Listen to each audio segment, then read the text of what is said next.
Hello everyone, welcome back to my YouTube channel. My good name is Martha Soipan. Karibu sana for all of you who have always been tuning in, and you that you're coming in for the first time, welcome and feel at home. Join the Soipan fraternity.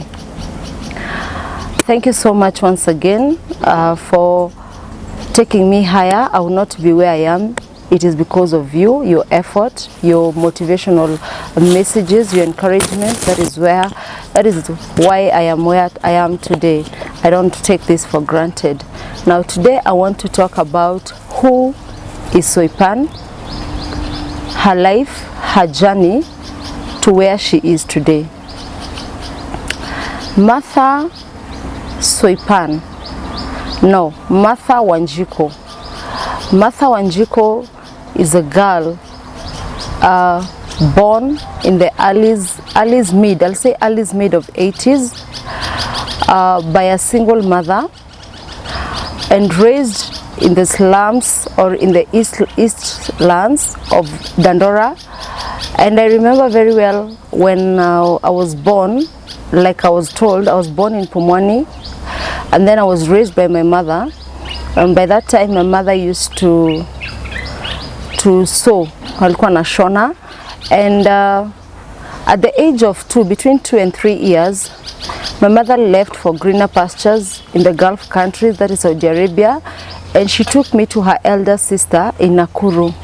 So I started school in Nakuru, and I grew there with the help of her elder sister. Till today, I still call her mom, because by the time I was calling the word mom, I knew her as mom. She raised me well, and I thank God.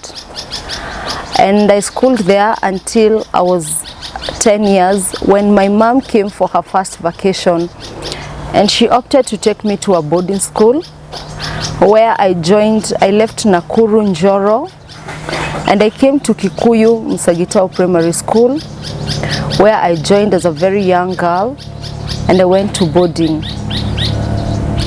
So my mom went back, but now when I was in Thogoto or Kikuyu Musagitao, she left me under the care of her elder brother who used to live in Thogoto. So I would close on vacations and midterm and go to Thogoto. But that house, I didn't last for a long time.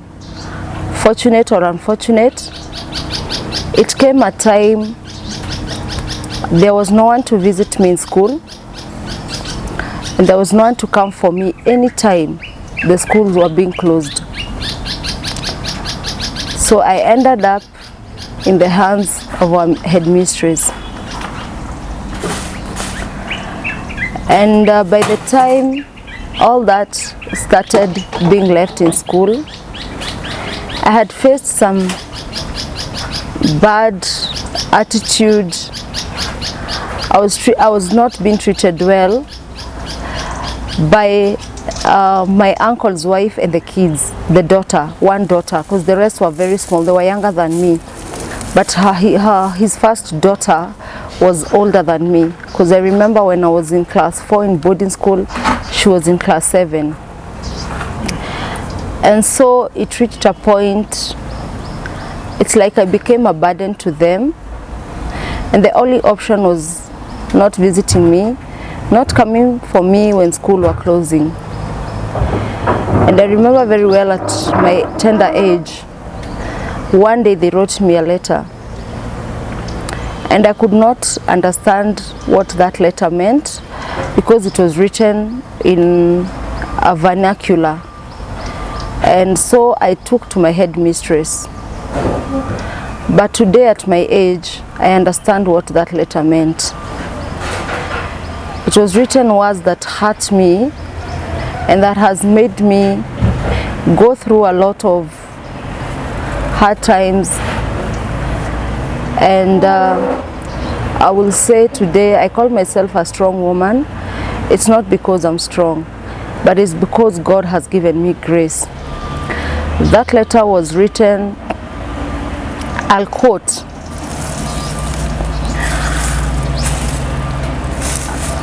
In Kikuyu, it was written, "O the neka okwe na wabewe yejere iriku."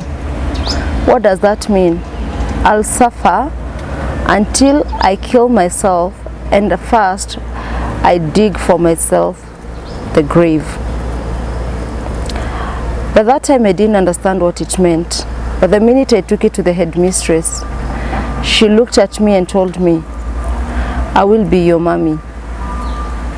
And every time school will be closed, I will go to her place.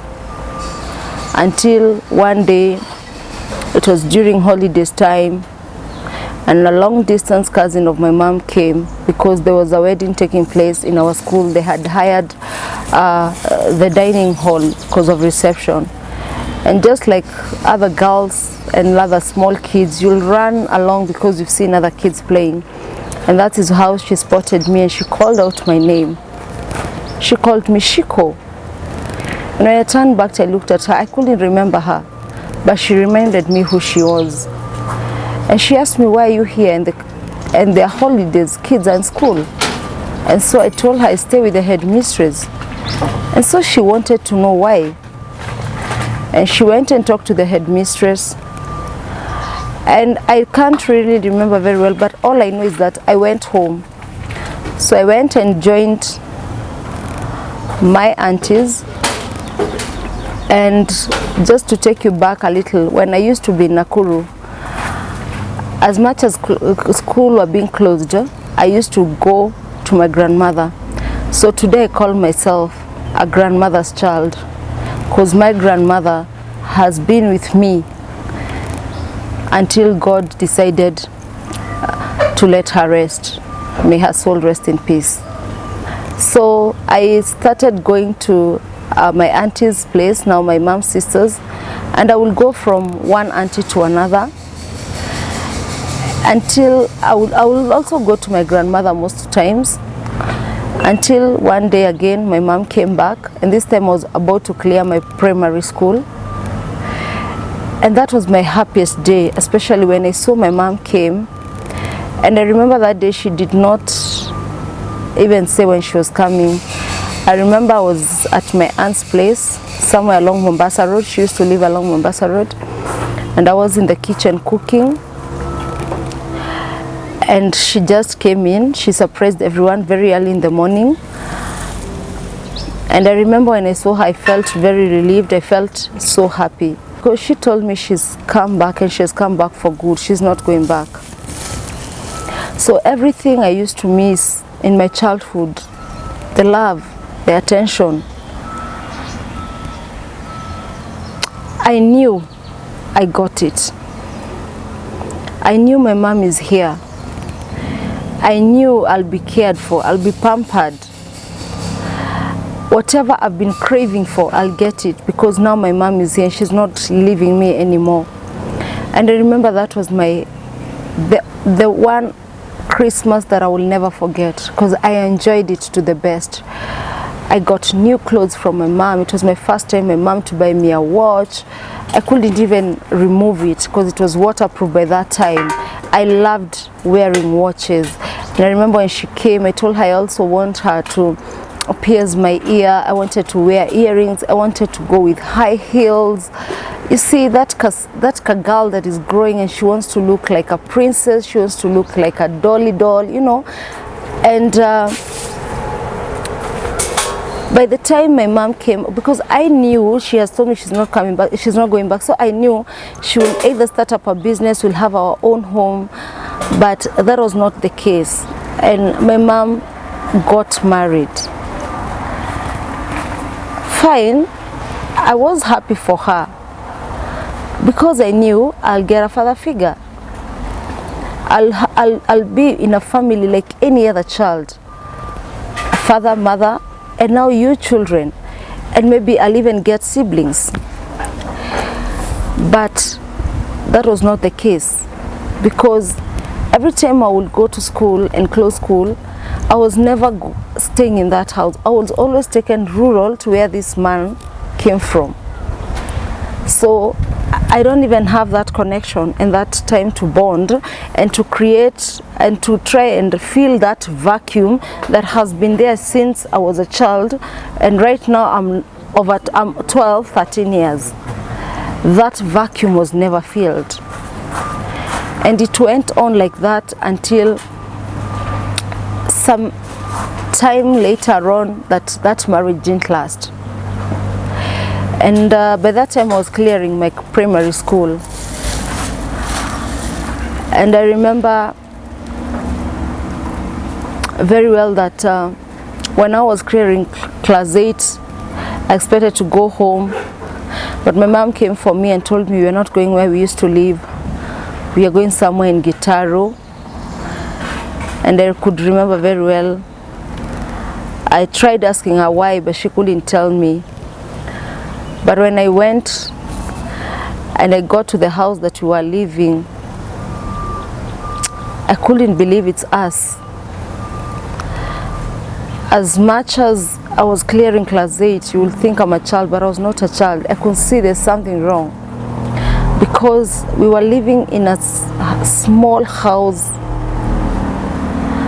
It couldn't even fit everything that we had. And I saw poverty. I saw I started just feeling like we are coming to an end. But again, that one person that has never let me down, my grandmother, came for us. And this time she told my mom, come, I give you one house or one room, because my grandmother had a plot. And we shifted from Gitaro to Kariobangi. And my journey of living in the Eastlands, Kariobangi, Korokocho, started. A journey that was full of pain, a journey that every time I remember and look back, as much as it's painful, but today I thank God. As much as it was a struggle, I would not be here I am.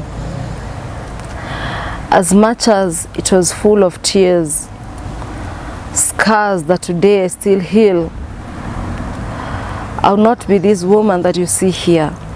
I will not be this Soipan that today can stand and encourage someone. If it was not for that Eastlands, I would not be in this platform talking to you who feels like taking your life away. I'll tell you, it's not the end. It's just the beginning. And I've come to realize that God cannot give you a cross that you cannot carry. A lot of rejection, a lot of betrayal, a lot of hardship. Not from the society, not from friends, but from people you share one blood, you eat one plate, you hold them very dear in your heart, and sometimes you'll vow and crucify yourself because of them, yet they betray you.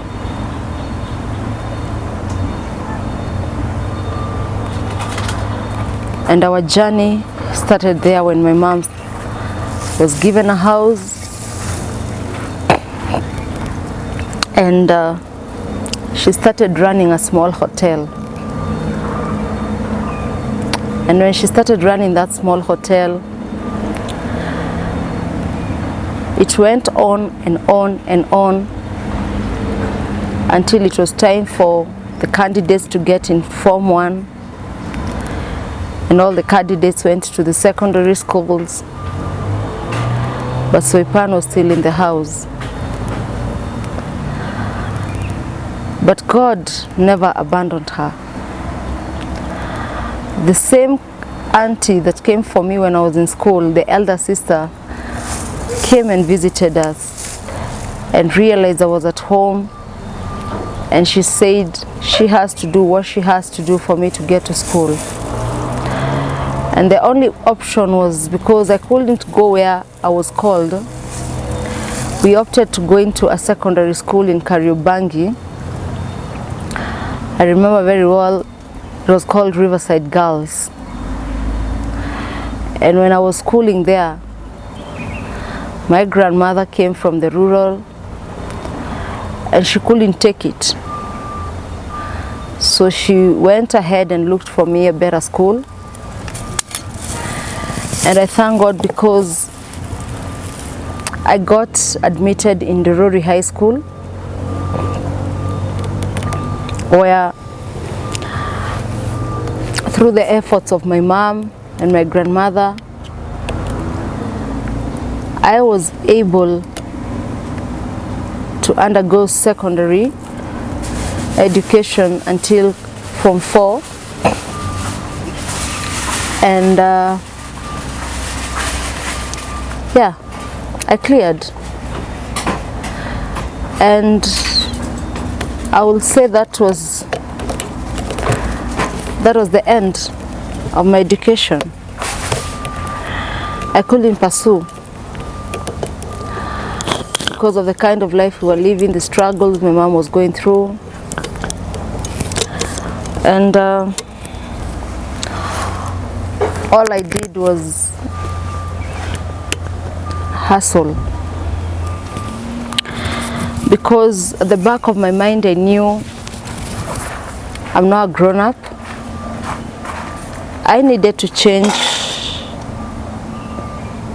our lifestyle. I needed to make sure that we are living a comfortable life. My mom's life will change. I wanted us to shift from the Kariobangi and go to a better place. So I had to work.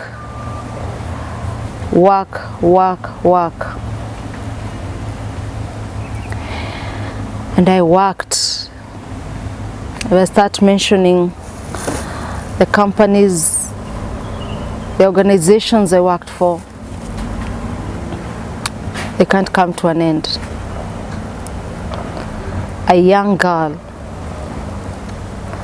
today she's a woman. Today she's a mother. Today I will say she's a person who can motivate someone or inspire someone. As I worked, I faced so many challenges. I also faced rejection of at my places of work. And it was a struggle.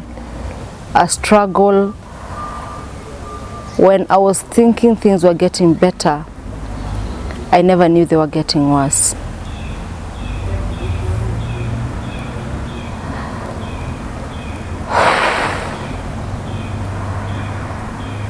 I think I'll stop there for today, and let's continue.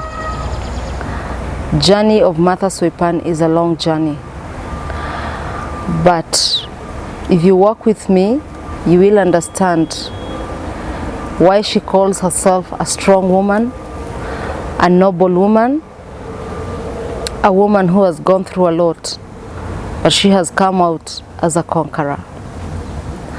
God bless you all. Until next time, Shalom.